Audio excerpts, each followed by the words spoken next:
Good morning, my dear students. Beta, as you know, we are doing chapter number 22. Which chapter we are doing? Chapter number 22.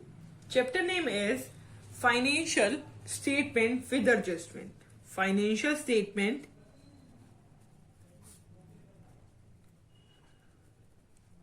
with Adjustment.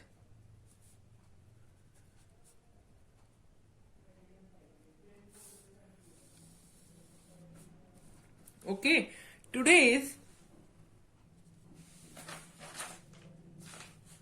12 date, first month 2020. Which day? Tuesday.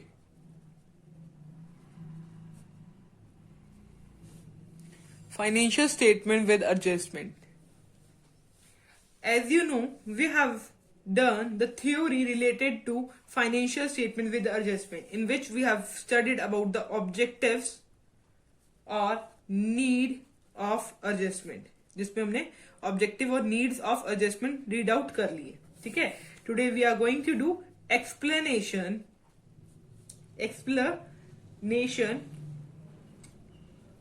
Of important adjustment. Important adjustment की हम explanation पढ़ने वाले हैं. Explanation of important adjustment. अब today we are going to do explanation of important adjustment. Important adjustment की explanation पढ़ेंगे. First point is closing stock. First point is closing stock.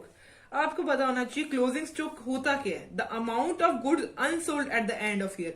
जो end of the year में जो goods बिक नहीं पाती उसको बोलते हैं closing stock. तो लिखेंगे the amount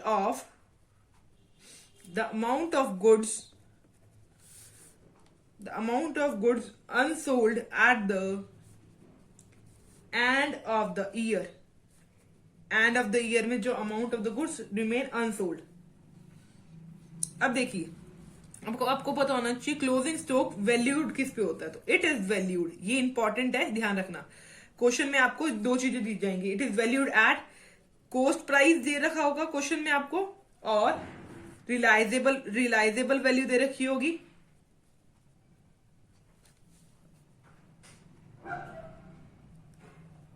रियलाइजेबल वैल्यू देगी. इन दोनों में से जो भी वैल्यू लेस होगी वो आप लोगे. क्लियर? जैसे एग्जांपल देखते हैं. For example, goods purchase for 1 lakh, और गुड्स परचेज हुई है 1 लाख की. ठीक है, बट प्रेजेंट वैल्यू जो उसकी है एट प्रेजेंट, उससे जो वैल्यू रियलाइज हो सकती है, इट्स रियलाइजेबल वैल्यू जो है वो 1,20,000 है. गुड परचेज 1 लाख की हुई है, मतलब कॉस्ट प्राइस क्या था उस गुड का? 1 लाख. ठीक है, but at present its realisable value 1,20,000. तो इन दोनों में से क्या वैल्यू लोगे?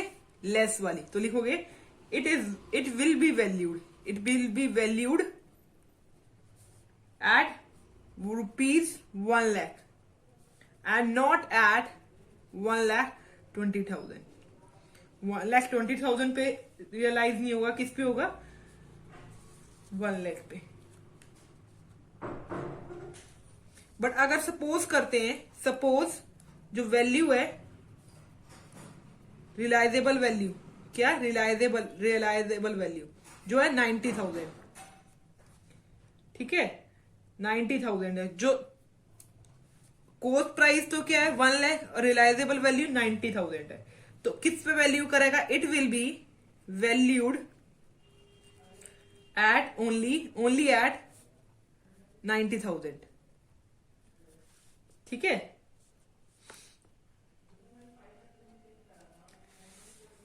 अगर आपको याद हो, हम ट्रेडिंग अकाउंट में क्रेडिट साइड पे लिखते थे. ट्रेडिंग अकाउंट में क्रेडिट साइड पे लिखते थे. उसकी एंट्री क्या होती थी? क्लोजिंग स्टॉक अकाउंट डेबिट, और ट्रेडिंग अकाउंट के क्रेडिट साइड पे ट्रेडिंग अकाउंट. ऐसे ही करते थे. अब आपको पता होना चाहिए कि अगर ये आउटसाइड गिवन है, क्लोजिंग स्टॉक जो है आउटसाइड गिवन है,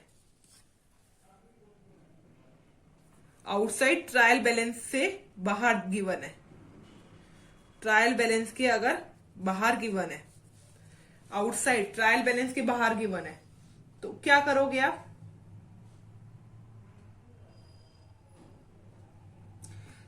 अगर ट्रायल बैलेंस के बाहर गिवन है तो ये दो जगह प्लेस होएगा, ठीक है, दो जगह प्लेस होगा। कहां कहां प्लेस होगा? देखो, पहला तो ट्रेडिंग अकाउंट में प्लेस होगा, क्रेडिट साइड पे, ठीक है। प्लस दूसरी जगह कहां प्लेस होता है पता है आपको? क्लोजिंग स्टॉक कहां प्लेस होता है? बैलेंस शीट में। क्लोजिंग स्टॉक कहां प्लेस होगा? बैलेंस शीट में प्लेस होगा, एसेट साइड पे। यहां तक क्लियर हुआ? दो जगह प्लेस होगा। अगर ट्रायल बैलेंस से बाहर गिवन है तो दो जगह प्लेस होगा। कौन सी साइड पे? ट्रेडिंग अकाउंट में, क्रेडिट साइड पे, और बैलेंस शीट में, एसेट साइड पे। और कौन सी वैल्यू पे होएगा?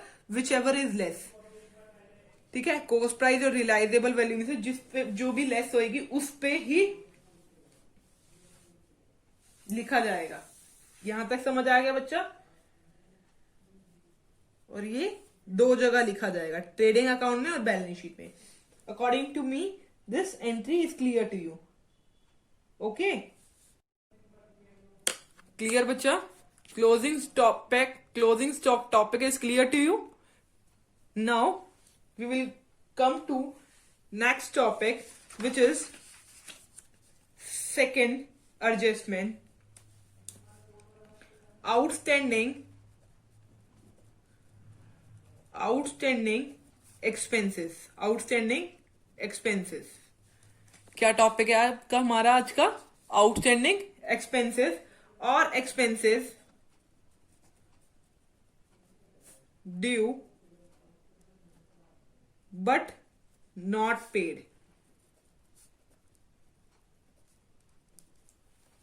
आपको पता होना चाहिए आउटस्टैंडिंग एक्सपेंसेस किसे कहते हैं। ये वो एक्सपेंसेस होते हैं बच्चा जो इनकर्ड हो चुके हैं during the year but has not been paid, but pay नहीं करे तो अनपेड है। ओके, क्लियर बच्चा? तो डेफिनेशन क्या लिखोगे?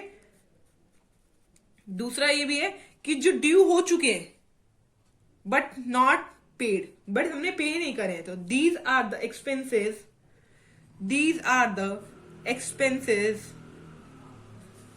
which have been incurred। ये वो एक्सपेंसेस है जो इनकर्ड हो चुके हैं during the year. These are the expenses which are incurred during the year। incurred हो चुके हैं during the year but have been left unpaid, which have been left unpaid on the date of preparation of final accounts। Clear?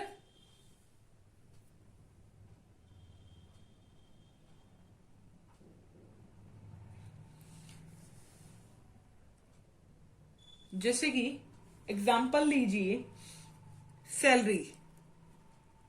Salary आपकी 1000 per month है, means total salary 1000 भी per month है, तो yearly कितनी हुई?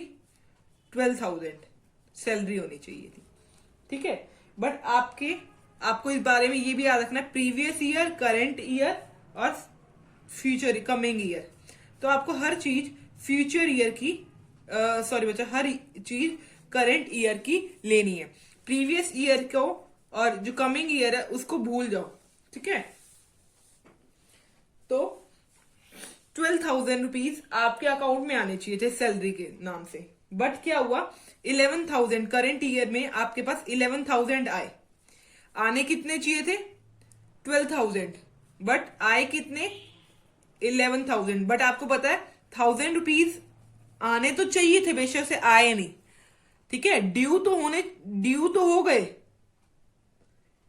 But paid नहीं हुए, ठीक है, आने चाहिए थे बट आए नहीं, इसको बोलते हैं आउटस्टैंडिंग एक्सपेंसेस। तो इसमें ऐड करोगे, है तो इस मंथ के ही ना, मतलब इसी ईयर, करंट ईयर के हैं, इसी करंट ईयर के हैं, जैसे 2021 के इसी ईयर के हैं, तो इसी ईयर में आएंगे, विषय से पे नहीं हुए बट आपको इसी ईयर में इसके बेनिफिट्स मिले होंगे, तो लिखेंगे आउटस्टैंडिंग एक्सपेंसेस, ऐसे लिखोगे आउटस्टैंडिंग एक्सपेंसेस एड में करके 1000 रुपीज, 12,000 होने चाहिए। तो क्या करा आपने, एक्सपेंसेस, ये एक एक्सपेंसेस है, सैलरी पे करना, सैलरी जैसे एक्सपेंसेस में सैलरी है, तो सैलरी में ऐड करोगे आउटस्टैंडिंग एक्सपेंसेस के नाम से, तो एक्सपेंसेस जो सा भी एक्सपेंसेस है सैलरी, ऐसे ही रेंट होता तो रेंट में ऐड कर देते, तो रेंट ऐड कर दोगे एक्सपेंसेस में, जैसे सैलरी है सैलरी में आउटस्टैंडिंग एक्सपेंसेस ऐड कर दोगे, रेंट में होता आउटस्टैंडिंग रेंट ऐड कर देते, ठीक है, तो ऐड कर दोगे एक्सपेंसेस ऐड प्लस। अब आपको पता है एक्सपेंसेस है, एक्सपेंसेस हमें पे करने होते हैं, क्या करने होते हैं, एक्सपेंसेस हमें पे करने होते हैं, तो हमारी क्या हुई, लाइबिलिटी, तो लाइबिलिटी साइड में लिख दोगे, लाइबिलिटी साइड में लिख दोगे, क्या लिखोगे, आउटस्टैंडिंग एक्सपेंसेस। ठीक है बच्चा, समझ आ गया। तो इसकी दूसरी बात भी बोल सकते हैं, इन अनदर वर्ड बेनिफिट्स जो होते हैं इसके, बेनिफिट तो इसी ईयर में डिलीवर्ड हो जाएंगे but payment of such has not been made, payment नहीं मेड हुई बट बेनिफिट तो आप ले होगे इसके, तो in another word the benefit of such expenses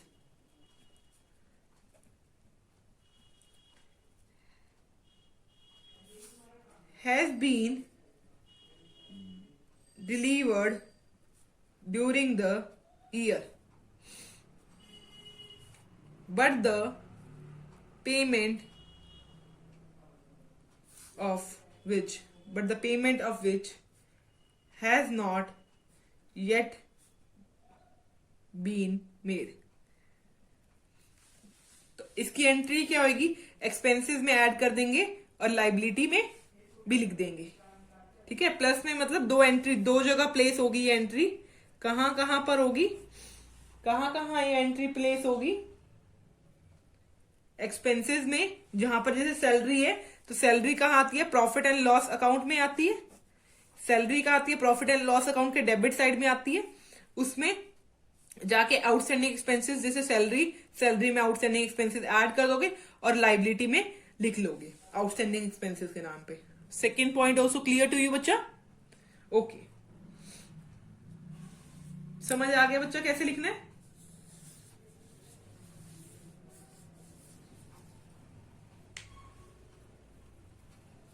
अब देखिए इसी का मैं आपको एग्जाम्पल बताती हूं, जैसे अब ट्रायल बैलेंस दे रखा है,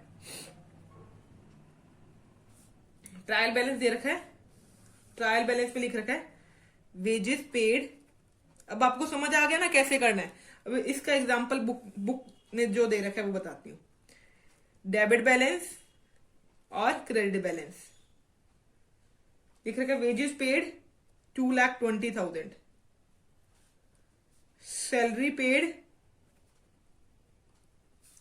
55,000, ये दे रखा है ट्रायल बैलेंस के अंदर, ये दे रखा है ट्रायल बैलेंस के अंदर, ठीक है। उसके बाद एडजस्टमेंट दे रखी है, ये बॉक्स बंद कर दिया, और एडजस्टमेंट दे रखी है वेजेस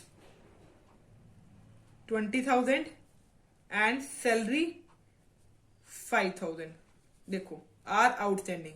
अब याद रखना एक बात, जो ट्रायल बैलेंस के अंदर चीज दी होगी वो एक जगह प्लेस होगी, ठीक है, और जो ट्रायल बैलेंस के बाहर जो एडजस्टमेंट दे रखी होगी वो दो जगह प्लेस होगी, ठीक है। अब पहले आपको याद रखना है कि वेजेस और सैलरी कहां कहां प्लेस होगी, पहले जो ट्रायल बैलेंस के अंदर चीज दे रखी है उसको एक जगह प्लेस करो, और याद रखो कहां कहां इसकी एंट्रीज देखो, एडजस्टमेंट एंट्रीज देखो, एडजस्टमेंट एंट्रीज किसकी है, वेजेस की और सैलरी की, ठीक है, वेजेस की और सैलरी की एडजस्टमेंट एंट्रीज देखो, एडजस्टमेंट एंट्री क्या होगी देखो, wages account debit to outstanding wages account. ठीक है, कितने 20,000 this side and 20,000 this side. क्या आएगी, वेजेस ड्यू। वेजेस ड्यू होगी बट पेड नहीं हुई। देखो वेजेस एक एक्सपेंस है ना, सैलरी भी एक एक्सपेंस है, तो डेबिट साइड पे आया wages account debit to outstanding wages account. Second क्या एंट्री होगी, salaries account debit to outstanding salary. 5,000 salary due. ठीक है, अब हम देखते हैं इसका इफेक्ट ऑन फाइनल अकाउंट। अब देखो आपको याद होना चाहिए कि वेजेस कहां जाती है, ट्रेडिंग अकाउंट में जाती है, सैलरी कहां जाती है, प्रॉफिट एंड लॉस अकाउंट में जाती है। ठीक है, ओके। और आउटस्टैंडिंग सैलरी और वेजेस मैंने आपको बताया कहां जाएगी, लाइबिलिटी साइड में बैलेंस शीट के। ठीक है, अब हमने सैलरी की बात करी थी तो मैंने आपको बताया प्रॉफिट एंड लॉस अकाउंट में जाएगी, वेजेस की बात कर रहे हैं तो ट्रेडिंग अकाउंट में जाएगा। तो 3 अकाउंट बनाओ पहले। क्या आएगा, trading account,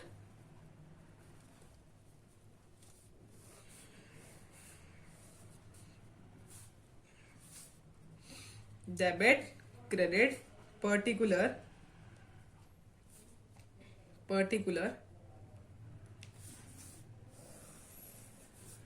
profit and loss account,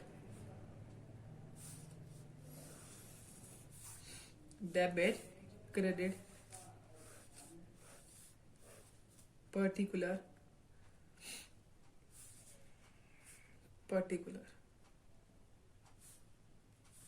this one balance sheet।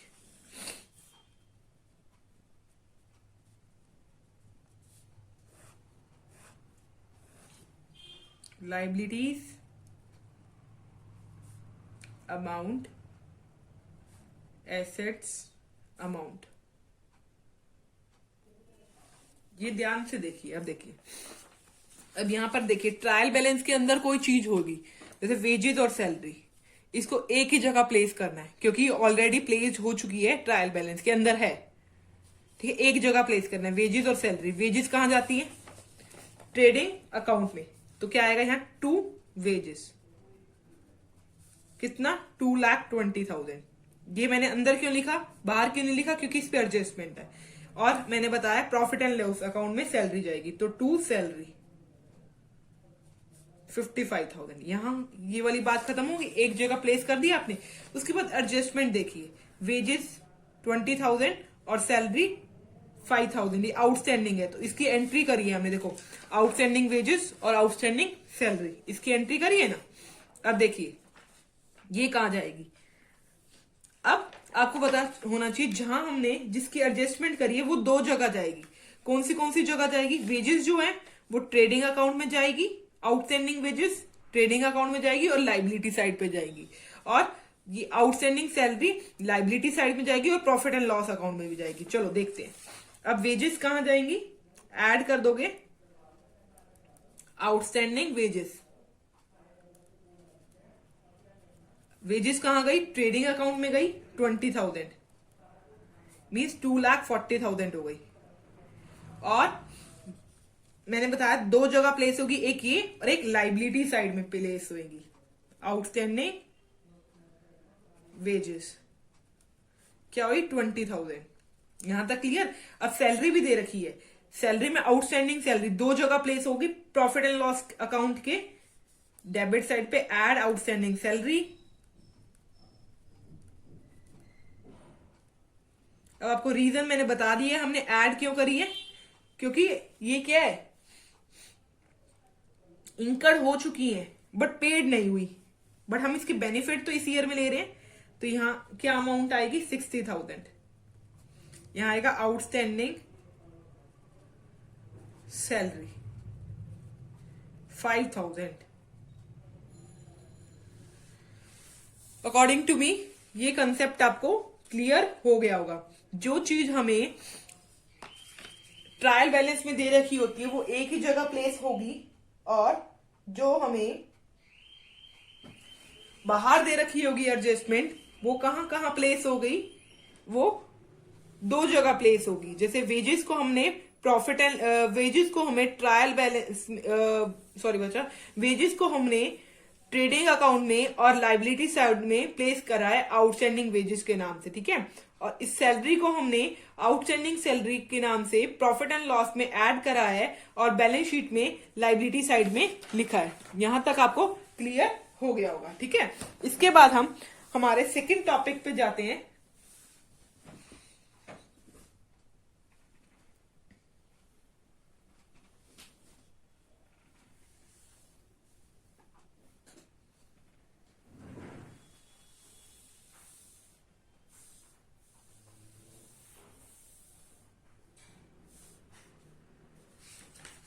Which is our prepaid expenses. Third topic जो है हमारा आज का, prepaid expenses. Prepaid expenses are the expenses which are paid in advance. Expenses which are paid in advance.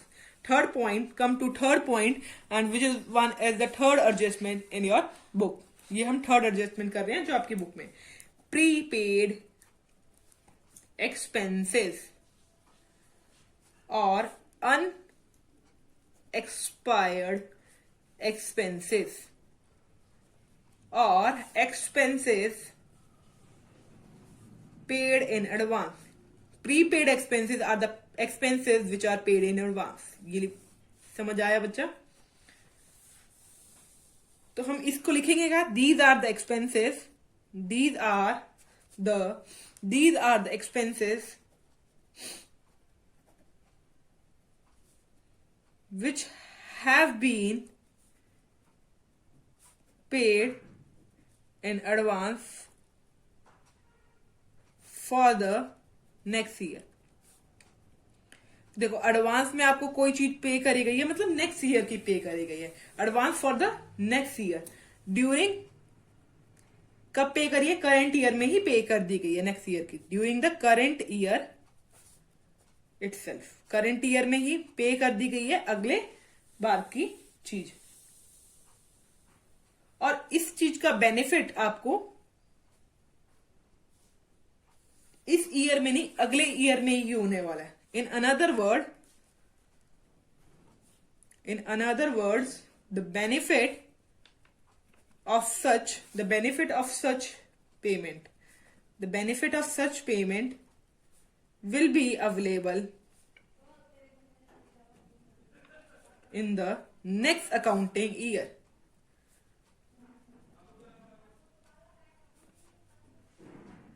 The benefit of such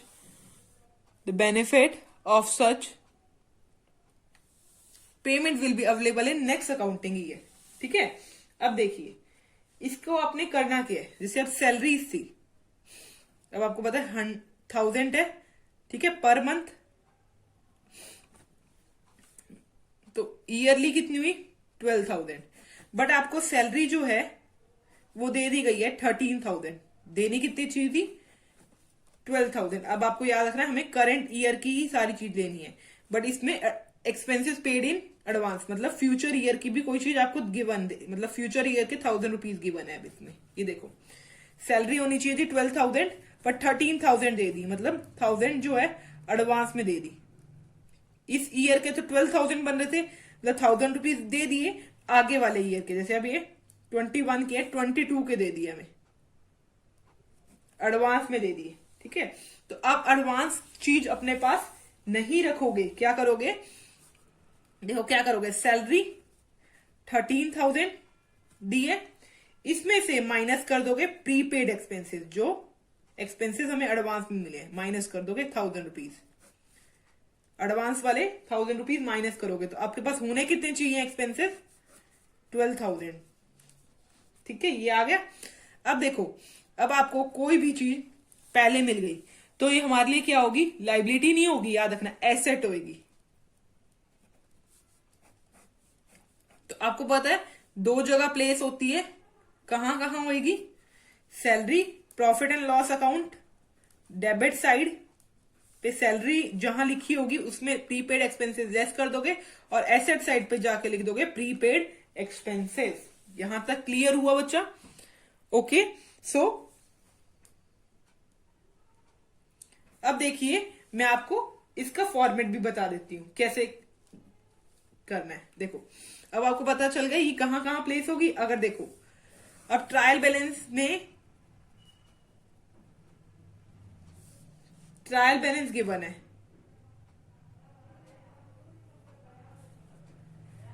debit side credit side. Trial balance में given है insurance account, trial balance में given है insurance account. Insurance account में debit side पे दे रखा है 20,000। फिर बाहर दे रखी है एडजस्टमेंट। अंदर जो चीज दे रखी है एक जगह प्लेस होती है, ट्रायल बैलेंस की जो अंदर दे रखी है, और एडजस्टमेंट दो जगह प्लेस होती है। तो एडजस्टमेंट दे रखा है प्रीपेड इंश्योरेंस, मतलब इंश्योरेंस जो है प्रीपेड है। प्रीपेड इंश्योरेंस अमाउंटेड टू 5,000 रुपी। यहां ठीक है। अब एडजस्टमेंट एंट्री क्या होगी इसकी? देखो एडजस्टमेंट एंट्री, अब एडजस्टमेंट एंट्री क्या होगी? एडवांस में कोई चीज पेड है, अगर एडवांस में हमें कोई चीज पेड है तो हमारे लिए एक्सपेंस हुआ या इनकम हुई? इनकम हुई। तो प्रीपेड इंश्योरेंस जो है हमारे लिए एक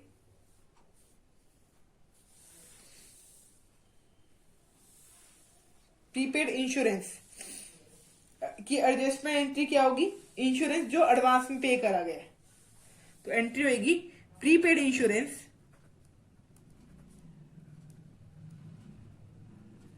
account debit to insurance account. Insurance paid in advance,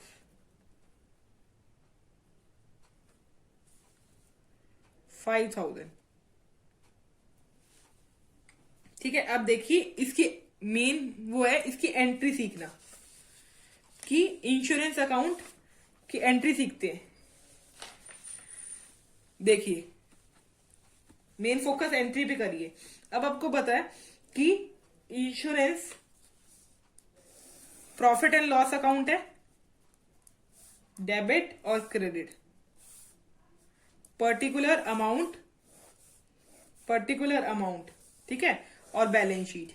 मैंने आपको कहां कहां बताया? बैलेंस शीट में एसेट साइड पे और प्रॉफिट एंड लॉस अकाउंट में डेबिट साइड पे। ठीक है।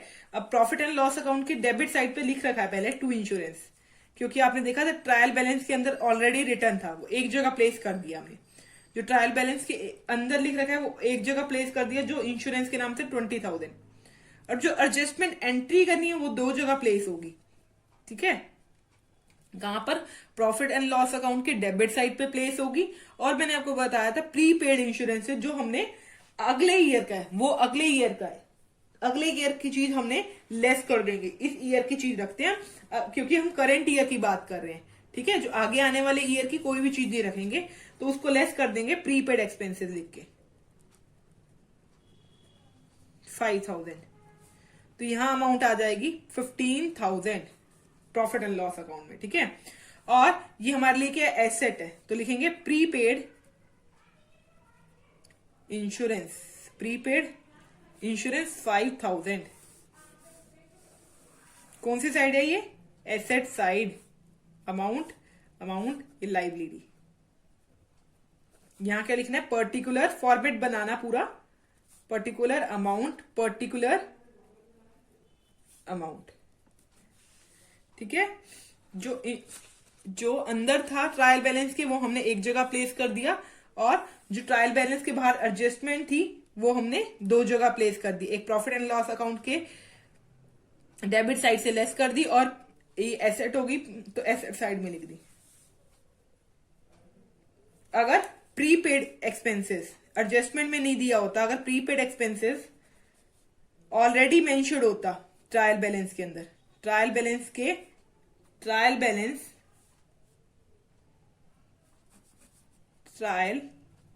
के ऑलरेडी इनसाइड प्लेस होता, ट्रायल बैलेंस के इनसाइड प्लेस होता, तो आप क्या